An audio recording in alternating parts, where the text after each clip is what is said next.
Once again, I want to discuss one of the most essential topic for speaking English model words. یعنی یو ځل بیا نن موږ په دې ویډیو کې د انګلیش ویلو لپاره یو ډیر اهم او ډیر بنیادی ټاپک زده کوو چې هغې ته ویل کېږي ماډل ورډز. خو د دې نه مخکې موږ پریزنټ اینډ ډیفینټ ټینس زده کړی و، په کومې کې چې موږ د خپل ځان یا د بل چا د پریزنټ ټایم روټین یا هیبټ بیانول. خو که چېرته بیا موږ د خپل ځان یا د بل چا د پاست هیبټ یا روټین بیانو، نو په هغې باندې خو موږ بیا پریزنټ اینډ ډیفینټ ټینس نشو اپلای کولی او نه موږ هغه په پاست اینډ ډیفینټ ټینس کې بیانولی شو. نو اوس د دې ویډیو د کتلو نه بعد تاسو به د دې قابل شئ چې تاسو د خپل ځان یا د بل چا د پاست هیبټ بیان کړئ او هغه هم د ماډل وربس په ترو باندې. نو زه ویډیو طرف ته لیټ سٹارټ. ماډل نمبر فرست یوزډ ټو. خو د ویډیو د کتلو نه مخکې یوزډ ټو موږ ولې زده کوو او کله چې زده هم کړو نو بیا موږ په کوم ځای کې او د څه دپاره دا استعمالوو. په یاد ساتئ کله چې زمونږ یا د یو بل چا په پاست کې یو هیبټ وي یعنې یو عادت یې پاتې شوی وي خو بیا زمونږ یا د یو بل چا په پریزنټ کې هغه عادت نه وي یعنې په پریزنټ ټایم کې نه کوي او په پاست کې یو عادت و، نو د هغې دپاره بیا موږ یوزډ ټو استعمالوو. لکه مثلا ما به فلمونه کتل، هغې به دروغ ویل، مونږ به چکرې لګولې، هغوی به سیګرټ څکل وغیره وغیره. نو کله چې موږ داسې قسم له خبرې کوو یعنې د پاست هیبټ بیانو نو بیا موږ د یوزډ ټو نه مدد اخلو. خو په یاد ساتئ دا صرف او صرف د دې یو څو خبرو دپاره نه استعمالیږي، یعنې یوز ټو د یو څو خبرو دپاره نه استعمالیږي، دا د هر یو پاست هیبټ دپاره استعمالیږي. ما به منډه وهله، هغې به کنځلې کولې، هغې به سیګرټ څکل، مړه خو چې په پاست کې هر یو ستا هیبټ پاتې شوی نو د هغې دپاره یوزډ ټو استعمالیږي، یا د بل چا یو هیبټ پاتې شوی نو یوز ټو استعمالیږي. خو په یاد ساتئ کله چې موږ د سوشل میډیا نه یو څیز زده کوو نو هغه نیمګړی وي. لکه مثلا زه اوس یوز ټو ډسکس کوم نو د یوز ټو نیګیټیو سینټنسز به نه وي، انټراګیټیو سینټنسز به نه وي. خو نه، دلته د دې پیج نه یعنې د سپوکن انګلیش نه به تاسو ته هر څه اویلیبل وي، تاسو به نیمګړي نه پاتې کېږئ. یعنې تاسو ته به د یوز ټو نیګیټیو سینټنسز، انټراګیټیو سینټنسز او پازیټیو سینټنسز یعنې ټولې جملې په پښتو کې میلاویږي او تاسو به هیڅ کنفیوژن نه پاتې کېږي. یعنې بالکل د ویډیو د کتلو نه بعد تاسو به سیټسفای یئ، یعنې تاسو به مطمئن یئ، هیڅ قسم له کوېسچن به نه وي. که چېرته بیا د نه څوک د دې باره کې تپوس وکړي نو تاسو به هر قسم له کوېسچن هغه له ورکولی شئ. خو اوس داسې قسم له جملې به موږ چاته په سپیکینګ کې وایو څنګه، یعنې که چېرته موږ چاته خپله سټوري بیانو نو داسې قسم له جملې به بیا موږ په سپیکینګ کې وایو څنګه، او یا که چېرته موږ چاته یو لیټر لیکو نو دا به بیا موږ لیکو څنګه. فار ایگزامپل زما سره د پښتو یو سینټنس دی او سینټنس داسې دی زه به سهار وختي پاڅېدم. یعنې په پاست کې زما یو عادت و چې زه به سهار وختي پاڅېدم، اوس سهار وختي نه پاسم، په پاست کې مې یو عادت و، یو هیبټ مې و چې زه به سهار وختي پاڅېدم. نو کله چې دا جمله زه انګلیش ته ټرانسلیټ کوم نو د دې دپاره یو شارټ غوندې سټرکچر دی، یعنې فارموله ده. د فارمولې په ترو باندې موږ ډېر په اسانه کولی شو چې داسې قسم له جملې انګلیش ته ټرانسلیټ کړو. او یوازې دا جمله نه، هر قسم له جملې بیا د هغې په ترو باندې موږ انګلیش ته ټرانسلیټ کولی شو. فارموله داسې ده، د ټولو نه اول سبجیکټ به لګې، یعنې څوک چې په جمله کې کار کوي، په دویم نمبر به یوزډ ټو لګې او په دریم نمبر V1 یعنې د ورب پست پام به لګې او په آخره کې آبجیکټ یعنې هغه څه په څه چې کار کېږي. نو کله چې دا جمله زه اوس انګلیش ته ټرانسلیټ کوم زه به سهار وختي پاڅېدم نو د ټولو نه اول فارموله وایي سبجیکټ ولګوو، یعنې څوک چې په جمله کې کار کوي. نو په دې جمله کې څوک کار کوي؟ ښکاره خبره ده، زه پکې کار کوم او د زه دپاره استعمالیږي آی، نو دلته به زه آی ولګوم. په دویم نمبر فارموله وایي یوزډ ټو ولګوم، نو زه به یوز ټو ولګوم، آی یوزډ ټو. او په دریم نمبر فارموله وایي V1 یعنې د ورب پست پام ولګوو، یعنې څه چې په دې جمله کې کار کېږي. نو په دې جمله کې پاسېدل کېږي او پاسېدلو ته ویلی کېږي ګیټ اپ.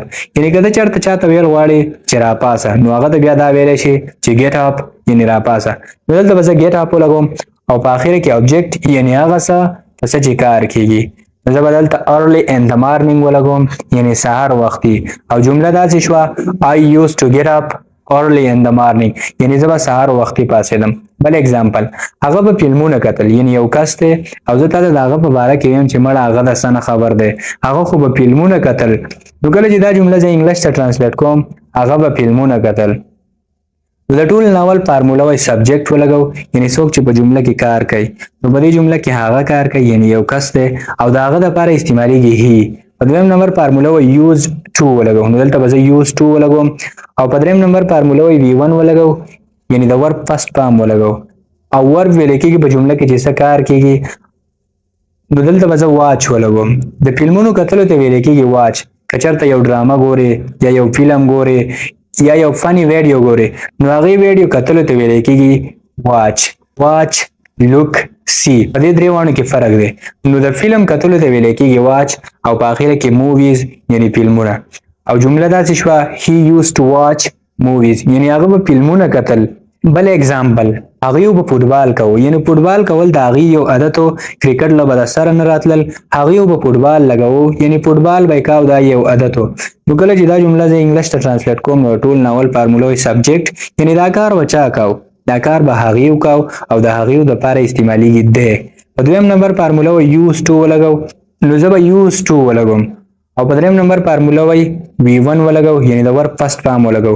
فوټبال کول ته کرکټ کول ته یعنی هر یو گیم کولو ته ویل کېږي پلی. نو دلته به زه پلی ولګوم او په اخره کې ابجیکټ یعنی هغه څه پس چې کار کېږي نو په فوټبال کار کېږي. او جمله داسې شوه they used to play football یعنی هغه به فوټبال کوو. فوټبال کول د هغې یو عادت. او آخري اگزامپل یعنی د پازیټیو سنټنسز آخري اگزامپل او هغه داسې دی مونږ به پارک ته تلو. یعنی کله چې ته چاته یو کیسه کې مثلا ته چرته په انګلند کې وي امریکا کې وي او ته چاته کیسه کې مونږ بهر مازیګر پارک ته تلو دا زمونږ په پاست کې یو هیبټ یعنی یو عادت مو. نو کله چې دا جمله زه انګلیش ته ترانسلیټ کوم مونږ به پارک ته تلو نو ټول ناول فارموله وي سبجیکټ یعنی په دې جمله کې څوک کار کوي په دې جمله کې مونږ کار کوو او د مونږ لپاره استعماليږي وی. په دویم نمبر فارموله وي used to ولګو نو زه به used to ولګوم we used to. او په دریم نمبر وی V1 یعنی د ور پس پام او تلو ته ویل کېږي go we used to go. او په اخر کې ابجیکټ یعنی هغه څه پس چې کار کوي نو زه به پارک ولګوم we used to go to park یعنی موږ به پارک ته تلو. اوس د دې ټینس نیګیټیو سنټنسز او نیګیټیو سنټنسز هغه جملو ته ویل کېږي چې باغې کې یو کار نه کوي لکه څنګه موږ به پارک ته نه تلو هغې به فلمونه نه کتل زه به سهار وختي نه پاسېدلم وغیره وغیره. نو چې کله یو کار په پاست کې نه کېږي یعنی په پاست کې ستا یو هیبټ نه یو عادت دی نه نو هغې ته ویل کېږي نیګیټیو سنټنسز. اوس نیګیټیو سنټنسز به مونږ څنګه جوړو. اوس اکثر له خلک به دا وایي چې نیګیټیو سنټنسز به په داسې طریقه جوړېږي چې بس د یوز نه بعد به ناټ ولګې او دا نیګیټیو سنټنسز شوه. لکه مثلا I use not to play cricket یعنی ما به کرکټ نه کاوه خو نه دا غلط دی دا طریقه نه ده. د نیګیټیو سنټنسز د جوړولو لپاره فارموله ده د ټول ناول سبجیکټ یعنی هغه څوک چې کار کوي. په دویم نمبر did not او په دریم نمبر used to use to. د دې یوز سره به بیا مونږ په نیګیټیو سنټنسز کې ډي نه لګو. په پازیټیو سنټنسز کې خو د یوز سره په اخر کې ډي خو دلته په نیګیټیو سنټنسز کې به اوس مونږ د یوز سره په اخر کې ډي نه لګو ځکه did not already یو سیکنډ فارم دی او په یو جمله کې چې یو سیکنډ فارم ولګي نو بل پکې بیا نشي لګېدی نو دلته به مونږ used to ولګو. او په څلورم نمبر V1 یعنی د ور پس فارم او په اخر کې ابجیکټ یعنی پس چې کار کیږي. نو په دې ترتیب سره مونږ نیګیټیو سنټنسز د used to جوړو.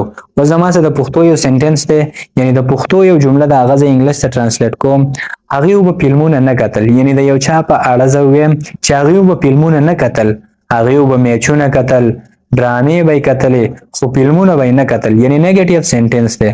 نو کله چې دا جمله زه انګلیش ته ترانسلیټ کوم نو د ټول ناول فارموله وي سبجیکټ یعنی څوک چې کار کوي نو هغې پکې کار کوي او د هغې لپاره استعمالېږي دی.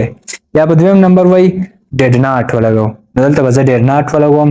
او په دریم نمبر وایي use to ولګو نو زه به use to ولګوم they did not use to.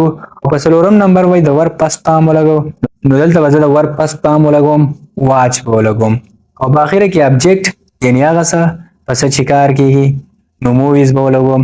او جمله داسې شوه they did not use to watch movies یعنی هغې به فلمونه نه کتل they did not use to watch movies یعنی هغې به فلمونه نه کتل. بل اگزامپل زه به سهار وختي نه پاسېدم یعنی سهار وختي پاسېدل زما یو عادت نه و زه به سهار وختي نه پاسېدلم اوس وختي پاسم. نو کله چې دا جمله زه انګلیش ته ترانسلیټ کوم زه به سهار وختي نه پاسېدم د ټول ناول سبجیکټ یعنی زه I به ولګوم. په دویم نمبر فارموله وایي did not ولګو نو زه به did not ولګوم I did not. او په دریم نمبر و used to ولګو I did not used to دا به used to ولګوم او په څلورم نمبر و V1 یعنی د ور past form دا به get up ولګوم او په اخر کې object یعنی هغه څه پس چې کار کیږي نو زه به early in the morning ولګوم او جمله داسې شوه I did not used to get up early in the morning یعنی زه به سهار وختي نه پاڅېدم د دې did not contraction پام یعنی short پام دی didn't یعنی که چېرته ستا د مخې څوک ووایي چې I didn't used to get up early in the morning نو دا didn't د did not contraction پام دی په دې کې به confuse کېږئ نه او په آخره کې interrogative sentences او interrogative sentences هغه جملو ته ویل کېږي چې په هغې کې موږ د چا نه سوال کوو پوښتنه کوو لکه څنګه آیا تاسو به پارک ته تلئ آیا هغه به کرکټ کوو آیا هغې به فلمونه کتل وغیره وغیره یعنی کله چې موږ د چا نه کوېسچنې کوو نو هغې ته ویل کېږي interrogative sentences